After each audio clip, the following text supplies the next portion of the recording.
ओइ सानी, भागौँ न, परिवारभन्दा टाढा जाउँ, आनन्दले प्रेमका कुरा गरौँ बसौँ, किन नमाने कि? नाइ के हुँदैन। त्यसो भए माग्ने आउँ त? पर्दैन, हुँदैन भनेपछि हुँदैन।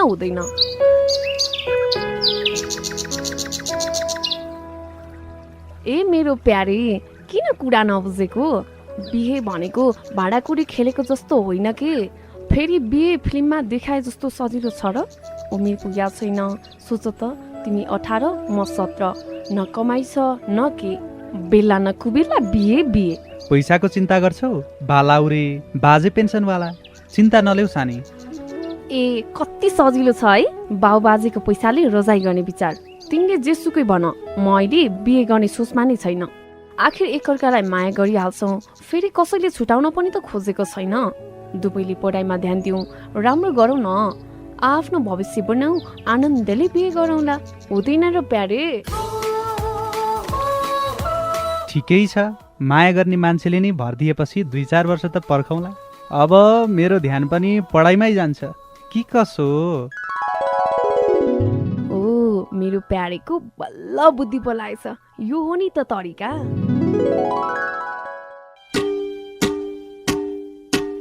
हो, नाटकमा भने जस्तै समयमै बुद्धि पुर्याऊ। 20 वर्ष नपुगी विवाह बन्धनमा बाँधिनु कानुन विपरीत हो भने भविष्यलाई अन्धकारमा धकेल्नु पनि हो। जाइका, आइसीनेट र रीड नेपालद्वारा जारी सन्देश। रेडियो कार्यक्रम मेरो रेडियो मेरो भविष्य जाइकाको आर्थिक सहयोगमा रीड नेपालले उत्पादन गरेको हो। लैङ्गिकता र सामाजिक समावेशीकरणलाई समेटेर कक्षा 6 देखि 10 सम्मका विद्यार्थी भाइ बहिनीहरू र अभिभावकहरूलाई लक्षित गरेर तयार पारिएको हो। यो कार्यक्रम कोरोना कहरका कारण अस्तव्यस्त बनेको शैक्षिक क्षेत्रलाई टेवा पुर्याउने उद्देश्यले सञ्चालनमा ल्याइएको हो। कार्यक्रमले समाजमा रहेको विद्यमान लैङ्गिक विभेद र सामाजिक विकृति तथा विसङ्गति न्यूनीकरणमा पनि सहयोग गर्ने अपेक्षा लिएको छ।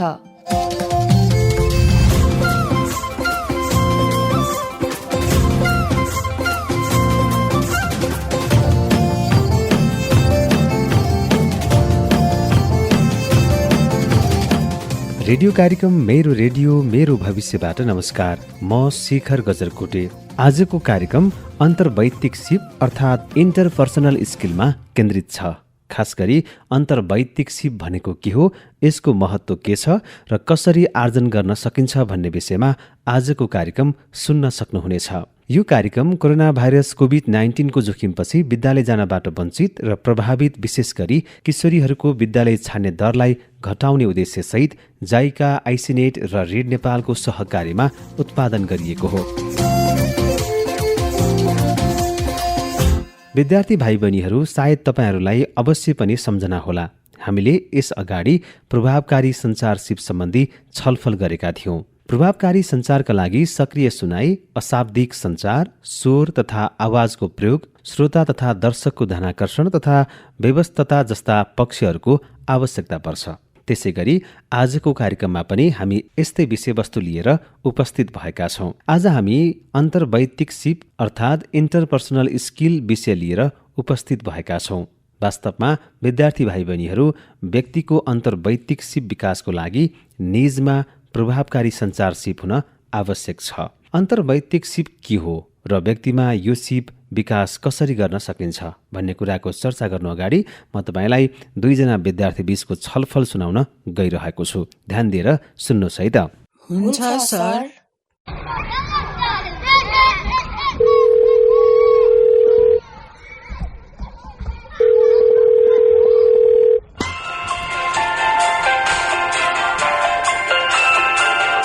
हेलो, ए सपना, के छ खबर?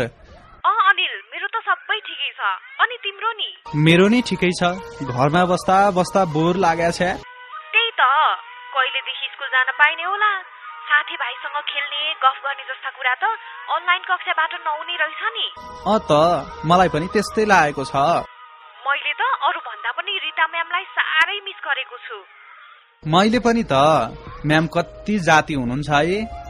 हो त, म्यामले विद्यार्थीका समस्या तथा कुराहरू ध्यानपूर्वक सुन्नुहुन्छ र त्यसको सम्बोधन समेत गर्नुहुन्छ। विद्यार्थीसँग मित्रवत व्यवहार गर्नुहुन्छ, विद्यार्थीको रुचि भावनाको कदर पनि गर्नुहुन्छ। त्यो त हो। मलाई चाहिँ म्याडमको सबैभन्दा मनपर्ने पक्ष भनेको चाहिँ उहाँलाई सबै विद्यार्थीको नाम र उनीहरूको बारेमा चाहिँ सामान्य जानकारी छ। कसको घर कहाँ हो, घरमा बुबा आमाले के पेसा गर्नुहुन्छ, विद्यार्थीको विशेष रुचि केमा छ आदि आदि धेरै उहाँलाई चाहिँ जानकारी हुन्छ के। हो, यो त मलाई पनि निकै मन पर्छ। सबैलाई नामले बोलाउनुहुन्छ। अरू सरले जस्तो ओइ यहाँ आइज भनेर त कहिल्यै भन्नुहुन्न। म्याम त मलाई आफ्नै घरको सदस्य जस्तै लाग्छ भने।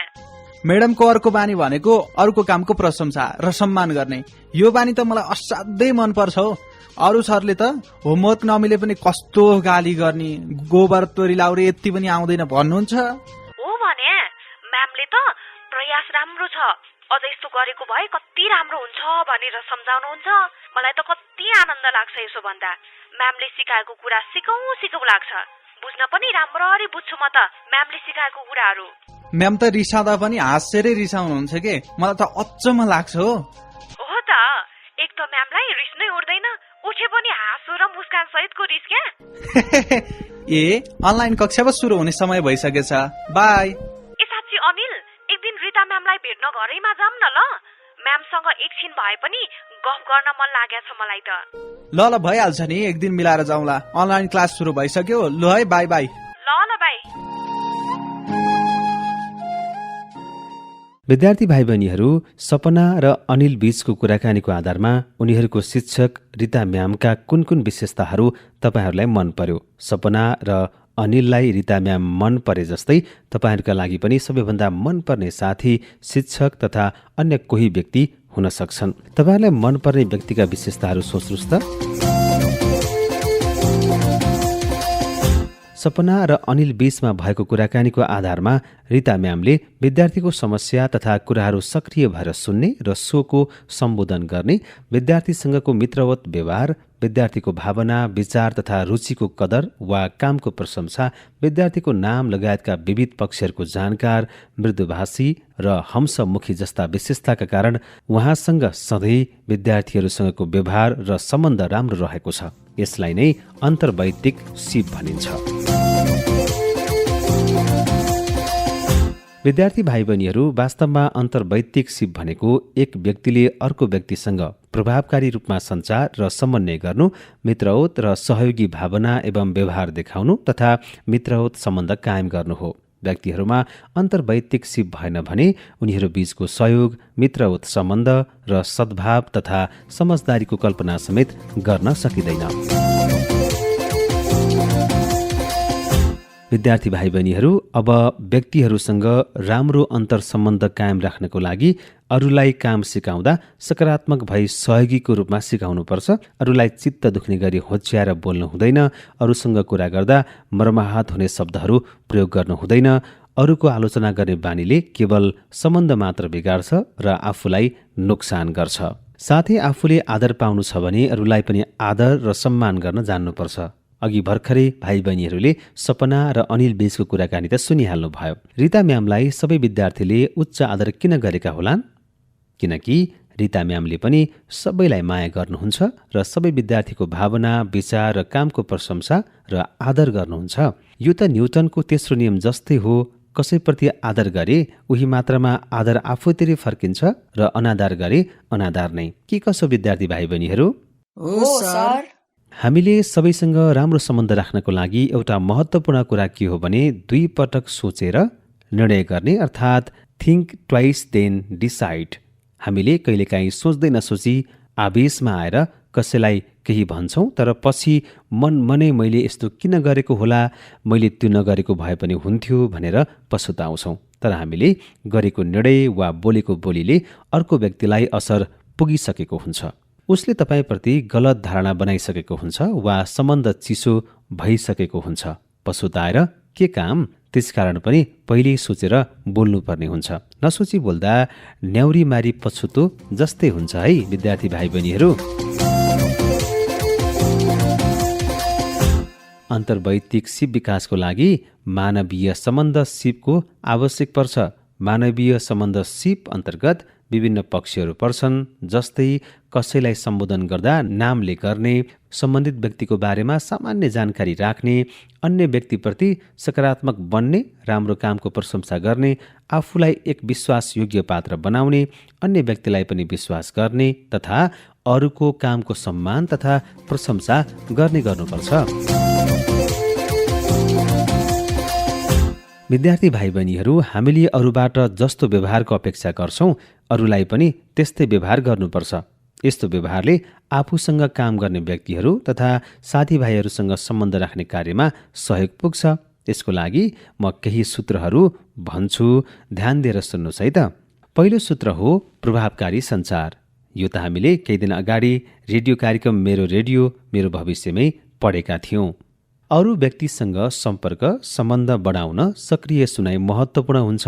वक्तालाई ध्यान दिने, उपयुक्त प्रतिक्रिया व्यक्त गर्ने, वक्ताको नाम र विषयवस्तु सम्झने, धैर्यता, रिसको नियन्त्रण, आलोचना नगर्ने, वक्तालाई सहज बनाउने कार्यले तपाईँलाई सक्रिय सुनाइमा सहयोग गर्छ।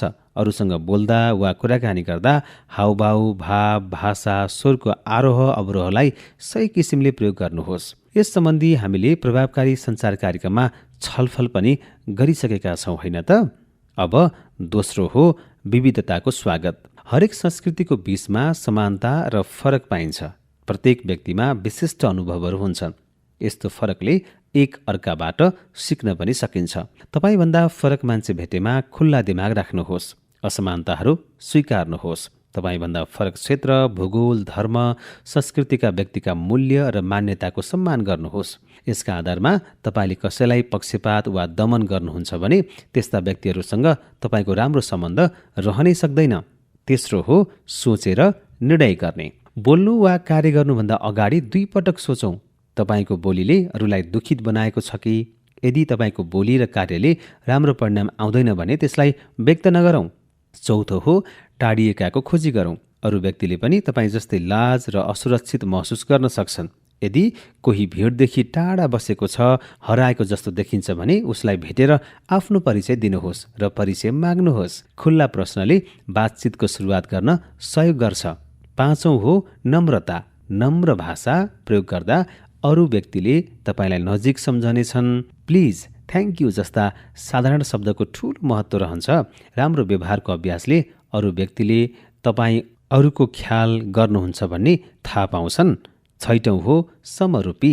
तपाईँ नैतिक पक्षबाट सधैँ सही हुनुहुन्छ भने प्रमाणित गर्न बाचा पूरा गर्नुहोस्। पटक पटक फरक शब्द प्रयोग गर्नुभयो वा फरक फरक व्यवहार प्रदर्शन गर्नुभयो भने भविष्यमा पनि तपाईँमाथि शङ्का गर्छन्। सातौं हो कमजोरी स्वीकार। तपाईँको कमी कमजोरी पहिचान गरी स्वीकार्नुहोस्। तपाईँ स्वार्थी हुनुहुन्छ भने अरूले तपाईँलाई मन पराउन्नन्। आठौं हो परानुभूति। आफूलाई अर्को व्यक्तिको जीवनमा देख्नु मानिसको कल्पना शक्तिको उपहार हो। अर्को व्यक्तिको स्थानमा तपाईँ भएमा कस्तो अनुभूति गर्नुहुन्थ्यो? कुनै कार्य गर्दा सोच्नुहोस् त। नवौं हो आफूलाई चिड्याउने व्यक्तिको पहिचान गरी कारण पत्ता लगाउने। यदि कसैको उपस्थितिले तपाईँलाई चिड्याउँछ भने उक्त व्यक्तिको तपाईँले मन नपराउने पक्ष के हो पत्ता लगाउनुहोस्। यदि उक्त व्यक्तिको तपाईँले मन नपराउने पक्ष व्यक्तिले परिवर्तन गर्न नसक्ने छ, त्यसलाई ध्यान नदिनुहोस्। उसले परिवर्तन गर्न सक्छ तर परिवर्तन गरेन भने उक्त पक्षबाट चिडिन छान्नुहोस्। तपाईँलाई नकारात्मक धारणा सृजना गर्ने व्यक्तिसँगको अन्तर्क्रिया हानिकारक पनि हुन्छ। दशौं हो आफू र अरूलाई सम्मान गर्ने। आफू लगायत सबैलाई आदर गर्नुहोस्। प्रत्येक व्यक्तिलाई मानवीय व्यवहार गर्नुहोस्। व्यक्तिलाई आदर गर्नु भनेको उसको कार्यलाई पनि आदर गर्नुपर्छ भन्ने छैन। 11औं हो हरेक व्यक्ति विशिष्ट हुन्छ र हरेकको योगदानको आवश्यक हुन्छ भन्ने सोच्नुहोस् र त्यही अनुसार काम पनि गर्नुहोस्। 12औं हो अरूलाई प्रश्न सोध्नुहोस्। उसको पेसा, रुचिहरू, ठेगाना आदि सोध्नुहोस् र अर्को पटकको भेटमा पुरानो कुराहरूबाट सुरु गर्नुहोस्। 13औं हो अफवाहको व्यवस्था। अरूको अफवाह नसुन्नुहोस् र आफू पनि अरूको बारेमा अफवाह नफैलाउनुहोस्। तपाईँको बारेमा के भनिँदैछ भन्ने बारेमा चिन्तित नहुनुहोस्। तपाईँको क्रियाकलापले नै उपयुक्त जवाफ दिनेछ। यसको मतलब यो हो कि कसैले तपाईँको बारेमा नराम्रो भन्दै हिँड्छ भने पनि तपाईँको व्यवहार सत्य र राम्रो छ भने तपाईँको बारेमा भनिएको कुरा बिस्तारै झुट साबित हुन्छ। 14औं हो आलोचना अवसरको रूपमा लिनुहोस्। तपाईँको चित्त दुखाउने नियतले नै आलोचना गरिएको छ भने पनि सुन्नुहोस् र मनन गर्नुहोस्। भनिएको कुरा सत्य छ? उक्त कुरा तपाईँले परिवर्तन गर्न सक्ने र परिवर्तन गर्न चाहनु भएको छ? आलोचनालाई सिक्ने अवसरको रूपमा ग्रहण गर्नुहोस् है।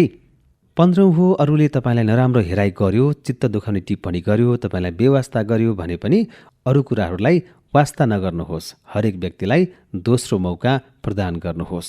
16औं हो, सहयोगी बन्ने। अरूलाई सहयोग, दया र उत्साह प्रदान गर्नुहोस्। अरूलाई केही मद्दत आवश्यक परेको छ कि सोध्नुहोस्।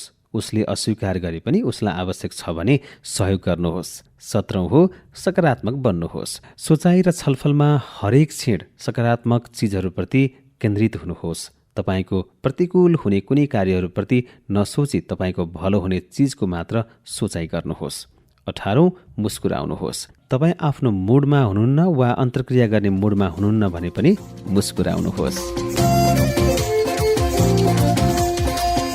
विद्यार्थी भाइ बहिनीहरू, अब भने हामीमा अन्तर्वैयक्तिक सिप कतिको छ भन्ने कुराको कसरी आत्ममूल्याङ्कन गर्ने भन्ने विषयमा छलफल गरौँ। यसको लागि म केही वाक्यहरू भन्छु। मैले भनेका प्रत्येक वाक्यहरू ध्यान दिएर सुन्नुहोस्। प्रत्येक वाक्यहरू अन्तर्वैयक्तिक सिपसँग सम्बन्धित छन्। मैले वाक्य भनिसकेपछि त्यो वाक्यले भनेको सिप तपाईँ आफूमा पूर्ण रूपमा छ भने 2 नम्बर, ठिकठिकै छ भने 1 नम्बर र छैन भने 0 नम्बर दिनुहोस् है। यसलाई फेरि एकपटक सुन्नुहोस् त। मैले वाक्य भनिसकेपछि त्यो वाक्यले भनेको सिप तपाईँ आफूमा पूर्ण रूपमा छ भने 2 नम्बर, ठिकठिकै छ भने 1 नम्बर र छैन भने 0 नम्बर दिनुहोस् है। ल अब सुरु गर्छु, ध्यान दिएर सुन्नुहोस् है। वाक्य नम्बर 1, अरूले बोलेको सुन्दा म बोल्ने मानिससँग नेत्र सम्पर्क अर्थात् आई कन्ट्याक्ट गर्छु। अब तपाईँहरूले आफ्नो कापीमा 1 लेख्नुहोस् र त्यसको पछाडि ड्यास तान्नुहोस्। अरूले बोलेको सुन्दा म बोल्ने मानिससँग नेत्र सम्पर्क वा आई कन्ट्याक्ट गर्छु। 1 लेखेर ड्यास तान्नुभयो नि होइन? अब म फेरि वाक्य नम्बर 1 पढ्छु र तपाईँले ड्यास पछाडि मैले वाक्य भनिसकेपछि त्यो वाक्यले भनेको सिप तपाईँ आफूमा पूर्ण रूपमा छ भने 2 नम्बर, ठिकठिकै छ भने 1 नम्बर, छैन भने 0 नम्बर दिनुहोस् है। अरूले बोलेको सुन्दा म बोल्ने मानिससँग नेत्र सम्पर्क वा आई कन्ट्याक्ट गर्छु। ड्यास पछाडि 2, 1 वा 0 लेख्नुभयो होइन त? अब वाक्य नम्बर 2 को पालो। वाक्य ध्यानपूर्वक सुन्नुहोस्। वाक्यले भनेको सिप आफूमा भएमा 2, ठिकठिकै भएमा 1 र हुँदै नभएमा 0 लेख्नुहोस्। पहिलो कापीमा 2 लेखेर ड्यास तान्नुहोस् है। अब म वाक्य नम्बर 2 भन्दैछु। वाक्य नम्बर 2, वक्ताले बोलेको बेलामा मलाई मनमा लागेको कुरा वक्तालाई बीचमै रोकेर नभनी वक्ताले बोलिसकेपछि भन्छु। वाक्य फेरि एकपटक सुन्नुहोस् त। वक्ताले बोलेको बेलामा मलाई मनमा लागेको कुरा वक्तालाई बीचमै रोकेर नभनी वक्ताले बोलेर सकेपछि भन्छु। अब यस वाक्यमा पनि 2 वा 1 वा 0 स्कोर दिनुहोस्। विद्यार्थी भाइ बहिनीहरू, अब म क्रमशः वाक्यहरू भन्दै जान्छु। तपाईँहरूले हरेक वाक्यका लागि आफूलाई सम्बन्धित गराएर स्कोर दिँदै जानुहोला। हरेक वाक्यको लागि कति स्कोर दिने पक्कै पनि तपाईँलाई थाहा भइसक्यो। यदि झुक्किनु भएको छ भने 2 वा 1 वा 0। वाक्य नम्बर 3, वक्ताले बोलेका बखत म हह भनेर र हाउभाउबाट प्रतिक्रिया जनाएको हुन्छु। फेरि एकपटक, वक्ताले बोलेका बखत म हह भनेर हाउभाउबाट प्रतिक्रिया जनाएको हुन्छु। वाक्य नम्बर 4, म सजिलैसँग नयाँ साथी बनाउन सक्छु। वाक्य नम्बर 4, म सजिलैसँग नयाँ साथी बनाउन सक्छु। फेरि एकपटक सुन्नुहोस् है। म सजिलैसँग नयाँ साथी बनाउन सक्छु। वाक्य नम्बर 5, नयाँ नयाँ कुरा सिक्न मसँग क्षमता र सिप छ भन्ने कुरामा म विश्वस्त छु। एकपटक फेरि, नयाँ नयाँ कुरा सिक्न मसँग क्षमता र सिप छ भन्ने कुरामा म विश्वस्त छु। वाक्य नम्बर 6, मेरो भन्दा फरक विचार भए पनि अरूका विचारलाई म बुझ्छु र सम्मान पनि गर्छु। फेरि एकपटक है, मेरो भन्दा फरक विचार भए पनि अरूका विचारलाई म सुन्छु र सम्मान पनि गर्छु। वाक्य नम्बर 7, बोल्दाखेरि म मेरा भनाइहरू प्रष्टसँग राख्न सक्छु। फेरि एकपटक है त, बोल्दाखेरि म मेरा भनाइहरू प्रष्टसँग राख्न सक्छु। वाक्य नम्बर 8, बोल्दाखेरि म मेरा भनाइहरू राख्न शब्द मात्र नभई हाउभाउ, मुखाकृति र बोलीको आरोह अवरोहलाई पनि ख्याल गर्छु। फेरि एकपटक बोल्दाखेरि म मेरा भनाइहरू राख्न शब्द मात्र नभई हाउभाउ, मुखाकृति र बोलीको आरोह अवरोहलाई पनि ख्याल गर्छु। अब वाक्य नम्बर 9, अरूले भनेका कुरालाई म आफ्नै शब्दमा पुनरावृत्ति गर्न सक्छु। ध्यान दिएर सुन्नुहोस् है, अरूले भनेका कुरालाई म आफ्नै शब्दमा पुनरावृत्ति गर्न सक्छु। वाक्य नम्बर 10, बोल्दाखेरि अप्ठ्यारा वा साहित्यिक शब्दको प्रयोग नगरी सरल भाषाको प्रयोग गर्दछु। बोल्दाखेरि अप्ठ्यारा वा साहित्यिक शब्दको प्रयोग नगरी सरल भाषाको प्रयोग गर्छु। वाक्य नम्बर 11, मैले मानिसको समूहमा आफ्ना कुरा निर्धक्क साथ राख्न सक्छु। मैले मानिसको समूहमा आफ्ना कुरा निर्धक्क साथ राख्न सक्छु। मैले भनेका कुराहरू आफूसँग छ कि छैन त्यसअनुसार स्कोर पनि दिँदै हुनुहुन्छ होइन त। अब लागौँ वाक्य नम्बर 12 तर्फ। समूह छलफल तथा कक्षामा म सबैभन्दा अगाडि बसी सहभागी हुन मन पराउँछु। समूह छलफल तथा कक्षामा म सबैभन्दा अगाडि बसी सहभागी बन्न मन पराउँछु। वाक्य नम्बर 13, मलाई एक्लै कुनै काम गर्नुभन्दा समूहमा बसेर छलफल वा कुनै काम गर्न मन पर्छ। एकपटक फेरि सुन्नुहोस् है, मलाई एक्लै कुनै काम गर्नुभन्दा समूहमा बसेर छलफल वा कुनै काम गर्न मन पर्छ। विद्यार्थी भाइ बहिनीहरू, तपाईँहरूले प्रत्येक वाक्य सुनिसकेपछि आत्ममूल्याङ्कन गर्दै स्कोर त दिँदै जानुभएको छ नि, होइन त? प्रत्येक वाक्य सुनेपछि 2 वा 1 वा 0 स्कोर दिँदै जानुहोला। अब भने वाक्य नम्बर 14 को पालो। म समूहमा छिट्टै नै घुलमिल हुन सक्छु। म समूहमा छिट्टै नै घुलमिल हुन सक्छु। वाक्य नम्बर 15, म अरूलाई सहयोग गर्न पाउँदा आनन्द मान्छु। म अरूलाई सहयोग गर्न पाउँदा आनन्द मान्छु। त्यस्तै वाक्य नम्बर 16, मलाई मेरो विचार वा कुराप्रति अरूले टिप्पणी गरेको मनपर्छ। मलाई मेरो विचार वा कुराप्रति अरूले टिप्पणी गरेको मनपर्छ। वाक्य नम्बर 17, एकपटक परिचय गरेको व्यक्तिको नाम र उसको सामान्य जानकारी म प्राय सम्झन्छु। दोस्रो भेटमा उसलाई नामले सम्बोधन गर्छु। एकपटक परिचय गरेको व्यक्तिको नाम र उसको सामान्य जानकारी म प्राय सम्झन्छु। दोस्रो भेटमा उसलाई नामले सम्बोधन गर्छु। वाक्य नम्बर 18, म अरूले गरेको आलोचना सहन सक्छु र आलोचनालाई सुधारको लागि प्रयोग गर्छु। म अरूले गरेको आलोचना सहन सक्छु र आलोचनालाई सुधारको लागि प्रयोग गर्छु। विद्यार्थी भाइ बहिनीहरू, यी 18 वटै वाक्यको लागि तपाईँहरूले स्कोर दिइसकेको हुनुपर्छ। अब भने स्कोर जोड्ने पालो। तपाईँको 18 वटा स्कोर जोड्नुहोस् त। स्कोर जोड्नुभयो होला होइन त? यदि तपाईँको स्कोर 30 भन्दा माथि आयो भने तपाईँको अन्तर्वैयक्तिक सिप विशिष्ट वा एक्सिलेन्ट छ भनेर बुझ्नुपर्छ। यदि तपाईँको स्कोर 20 देखि 29 भएमा तपाईँको अन्तर्वैयक्तिक सिप राम्रो छ भनेर बुझ्नुपर्छ भने स्कोर 10 देखि 19 भएमा तपाईँको अन्तर्वैयक्तिक सिप मध्यम छ भनेर बुझ्नुपर्छ भने स्कोर 10 भन्दा मुनि भएमा तपाईँको अन्तर्वैयक्तिक सिप न्यून छ भनेर बुझ्नुपर्छ। यदि तपाईँको अन्तर्वैयक्तिक सिप मध्यम वा न्यून छ भने यो सिपलाई बिस्तारै बढाउँदै लैजानुपर्छ, नत्र भविष्यमा पेसागत वा व्यक्तिगत जीवनमा समेत पछाडि परिन्छ है। विद्यार्थी भाइ बहिनीहरू, अब भने प्रश्नको पालो भएको छ।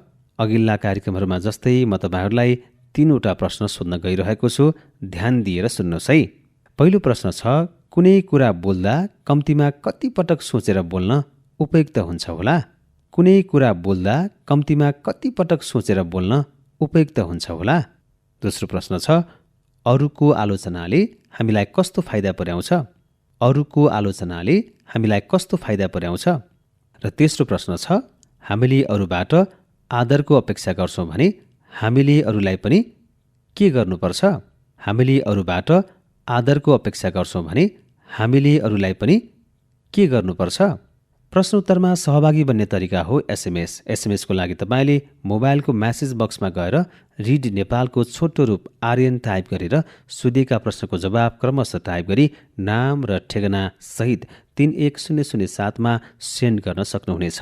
सहभागी बनेर आफ्नो मूल्याङ्कन आफै मात्र गर्ने होइन, पुरस्कार पनि जित्न सकिन्छ।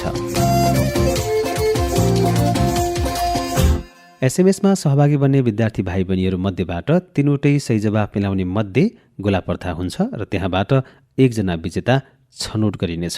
उहाँले पाउनुहुनेछ रिड नेपालको तर्फबाट 100 रुपियाँको रिचार्ज कार्ड। कार्यक्रम सुनिसकेपछि विद्यार्थी भाइ बहिनीहरूले अभ्यास पुस्तिकामा भएका प्रश्नको जवाफ लेखेर र रिड नेपालका फिल्ड अफिसरलाई देखाउन सक्नुहुनेछ। नबुझेका प्रश्नहरू विद्यालयका शिक्षकसँग सोधेर पनि लेख्नुहोला। हरेक दिन अभ्यास पुस्तिका भर्नुहोस् है। उत्कृष्ट उत्तर मिलाउने विद्यार्थीलाई महिनाको अन्त्यमा पुरस्कार पनि प्रदान गरिन्छ। अब सुन्नुहोस् कोरोना सन्देश। हो निमोनिया हुन सक्छ, घाँटी टाउको दुख्छ, रुगा खोकी लाउँछ हजुर, उच्च ज्वरो आउँछ। संक्रमण भयो भने सासै फेर्न गाह्रो, सावधानी अपनाउँदा केही हुन्न साह्रो। हिलाचक्रै गरियो भने जान सक्छ ज्यान, सरसफाइ र खानपिनमा दिनु पर्छ ध्यान। फैलिरहेछ कोरोना भाइरस, यो भाइरसको अति डर लागिरहेछ। हो मिची मिची हात धुने साबुन पानीले, हात खोक्दा मुख छोप्ने असल बानीले। भिडभाडमा जान छोडौं, मास्कको प्रयोग गरौं, हात मिलाउन आजै छोडौं, नमस्कार गरौं। अन्डा मासु राम्रोसँग पकाएर खानु, संक्रमणकै शंका लागे अस्पताल जानु। यति कुरा थाहा पाए सबैले अति हाल्नु पर्दैन कसैले। गाउँ घरमा चेतना जगाऊ, कोरोना डर मनदेखि भगाऊ। कोरोना भाइरसको संक्रमणबाट बच्न आवश्यक सावधानी अपनाऊ, हल्लाको पछि नलागौं। जाइका, आइसिनेट र रिड नेपालद्वारा जनहितमा जारी सन्देश। विद्यार्थी भाइ बहिनीहरू भोलि बिहिबारको कार्यक्रममा वार्ता कौशल वा नेगोसिएसन स्किल बारे तयार पारिएको रेडियो कार्यक्रम सुन्न सक्नुहुनेछ। आफै भएन घरमा पढ्दैछु, साथीहरूसँग पनि छलफल गरेर सिक्दैछु, तर काका आमाले कुरै बुझ्नुहुन्न। साथीको घर नजाऊ, अरूको संगत नगर भन्दै कराउनुहुन्छ। कुनै पनि आएको समस्यालाई रणनीतिक ढङ्गले चाहिँ समाधान गरिने एउटा उपाय। रेडियो कार्यक्रम मेरो रेडियो मेरो भविष्य सुन्न नभुल्नुहोला। रेडियो कार्यक्रम नियमित सुन्ने वातावरण मिलाउन विद्यार्थी, अभिभावक र शिक्षकलाई आग्रह गर्दै कार्यक्रम उत्पादनमा सहकार्य गर्ने जाइका र आइसिनेटलाई धन्यवाद। रिड नेपालको उत्पादनमा तयार पारिएको आजको कार्यक्रमबाट म प्रस्तोता शिखर गजरकोटे पनि बिदा माग्छु। नमस्कार। जाँदा जाँदै एउटा कुरा, अन्तर्वैयक्तिक सिप व्यक्तित्व विकासको मेरुदण्ड हो। कोरोना भाइरस रोगको मुख्य लक्षणहरू: उच्च ज्वरो आउने, खोकी लाग्ने, श्वास फेर्न गाह्रो हुने यस्ता लक्षणहरू देखा परेमा नजिकको तोकिएको स्वास्थ्य केन्द्रमा सम्पर्क गर्नुहोस्। कोरोना भाइरस रोगबाट कसरी आफू र अरूलाई बचाउने? ज्वरो र खोकी लागेको व्यक्तिबाट टाढा रहने वा आफूलाई ज्वरो र खोकी लागेको छ भने पनि अरू व्यक्तिबाट टाढा रहने र मास्कको प्रयोग गर्ने। खोक्दा वा हाँच्छु गर्दा नाक, मुख टिस्यु पेपर वा कुहिनाले छोप्ने र प्रयोग गरेको टिस्यु पेपरलाई बिर्को भएको फोहोर फाल्ने भाँडोमा फाल्ने र साबुन पानीले मिची मिची हात धुने वा अल्कोहल भएको स्यानिटाइजर प्रयोग गर्ने। भिडभाडमा नजाने र अरूलाई पनि नजाने सुझाव दिने, हात मिलाउनुको सट्टा नमस्कार गर्ने। बेला बेलामा साबुन पानीले कम्तीमा 20 सेकेन्ड मिची मिची हात धुने वा अल्कोहल भएको स्यानिटाइजर प्रयोग गर्ने। घरैमा बस्दा परिवारका सदस्यहरूबाट 14 दिनसम्म छुट्टै आइसोलेसनमा बस्नु पर्दछ। एक अर्काबाट कम्तीमा 2 मिटर टाढा बसौं। बेला बेलामा साबुन पानीले मिची मिची कम्तीमा 20 सेकेन्ड हात धौं। घरबाट बाहिर जाँदा अनिवार्य मास्क लगाऊ। जाइका, आइसिनेट र रिड नेपालद्वारा जनहितमा जारी सन्देश। सुन्दै हुनुहुन्थ्यो रेडियो कार्यक्रम मेरो रेडियो मेरो भविष्य। यो कार्यक्रम कक्षा 6 देखि 10 सम्मका विद्यार्थी र अभिभावक लक्षित गरेर जाइकाको आर्थिक सहयोगमा रिड नेपालले उत्पादन गरेको हो।